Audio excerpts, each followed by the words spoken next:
At least Carlsson got a hat trick because this was a rough game overall for the Ducks. He now becomes the youngest player in Ducks franchise history to score a hat trick. Leo was dominant in every facet of this game. He is always looking to take away sticks first entering battles and makes quick decisions entering the offensive zone. And he was also great in the faceoff circle last night. The rest of the Ducks, however, left something to be desired in this one. Let's break it all down. The Ducks actually had a strong start in this one for the first 5 minutes. Then the Flyers would score off a rebound, as this was a sign of what was more to come from Dosty, who had a rough night with rebound control.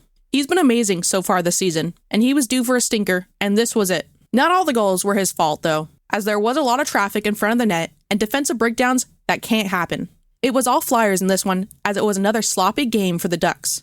Now back-to-back games in which they were turnover happy, and they found themselves down 3-0 early in the second. Almost 4-0, but there was a distinct kicking motion. Dostal should have probably saved that anyway, but luckily it was overturned, allowing the Ducks to make their push as Leo would get his first of the night on the power play, and Alex Killorn picks up his first point as a Duck. The Ducks now headed in to the third period down 3-1. Carlsson had a chance to make it 3-2, but he was robbed by Arison, and then the Flyers would score as Sanheim was allowed to walk in and deke around Dostal. Leo was shaken up by a slapper from Gudas, but continued playing as he got his second of the night on the rush from Killorn again. What passes from Minty and Killer? The Ducks would continue to struggle 5-on-5 as Owen Tippett completely undresses for Toronto and scores a nasty goal. The Ducks, however, would get a late power play chance and pull Dostal for the extra man, and Leo Carlsson would get his first career hat trick on a hat giveaway night, so lots of hats raining down. But the comeback would not happen as Tippett scored the empty netter to ice the game 6-3. Outside of King Leo's hat trick, this was probably the Ducks' worst game of the season. Closing thoughts?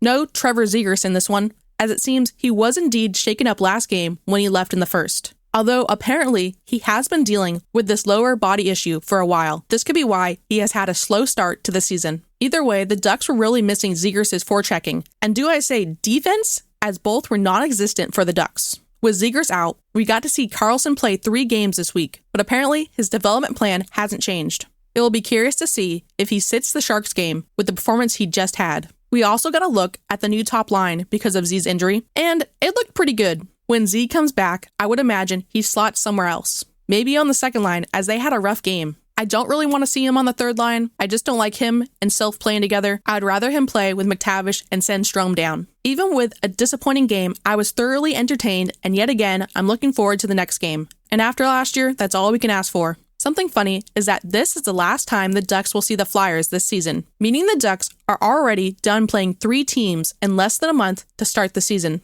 Kinda weird, we won't see the Bruins, Pens, or Flyers till next season. Unless something interesting happens. The Ducks now play their final game of the 5-game homestand versus the San Jose Sharks on Sunday at 5 p.m., who were on a 2-game heater after beating the Oilers on Thursday. Curious, who watched that game? We all wanted to see chaos ensue, and it didn't disappoint. But they did lose to Vegas 5-0 last night. All I have to say is thank goodness they won their first game already. I was thinking this was going to be a track game for the Ducks, and it still could be, but I feel a little more at ease now. Make sure you like and subscribe as we're trying to overtake the Anaheim Ducks official YouTube channel this season. Thank you for watching, and go Ducks!